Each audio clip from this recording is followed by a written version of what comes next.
Hey, welcome to the Gaming Bench. Quick bonus video to address a question I got in the comments section of my recent video on Ludus Latrunculorum.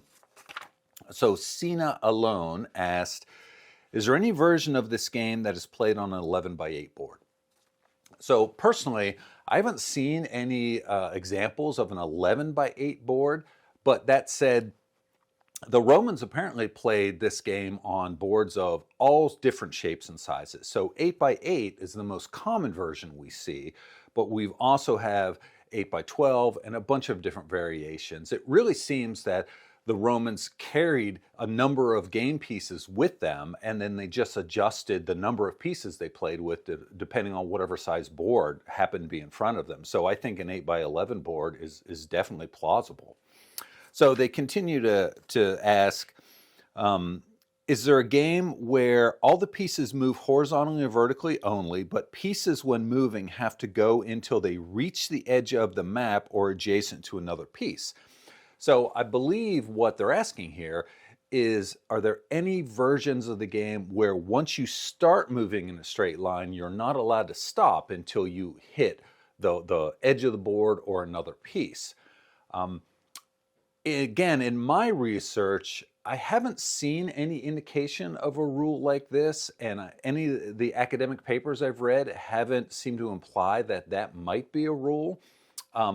That said, our understanding of the rules of Latrunculi is definitely limited, so it's possible that they played like that, but I haven't seen any evidence of that. And when I first read this question, my first thought was like, that's an interesting idea. And then immediately my second thought was that might render the game practically unplayable if you can't control your pieces in a granular method. So I got out my board and I set it up and I started to play through some scenarios, and I think I'm changing my mind.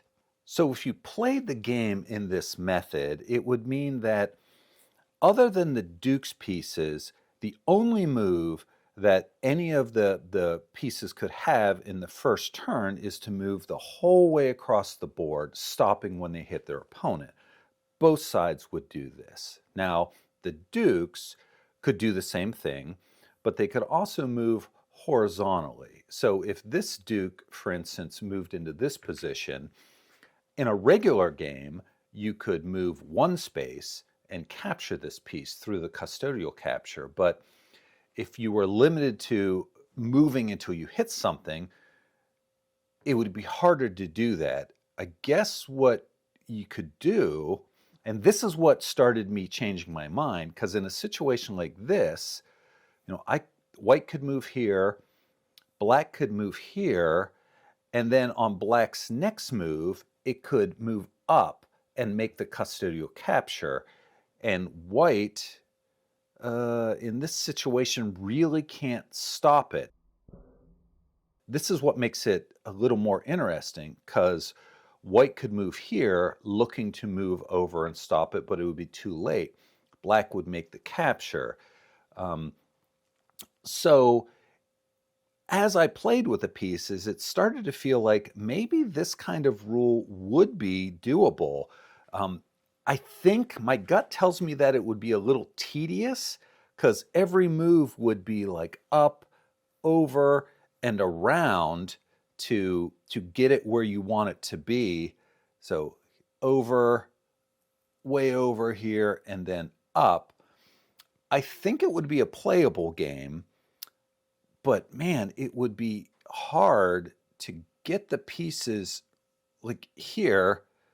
This would be a great capture, but I can't because I have to go the whole way to the end of the board. In order to get a piece here, I have to bring this piece up and then over to capture it. So playing around with it a little bit, I do think it's a playable game with this sort of rules. Again, I have no evidence that this is the kind of rules that they might have used, but then again, I have no evidence that this isn't the rule that they might use.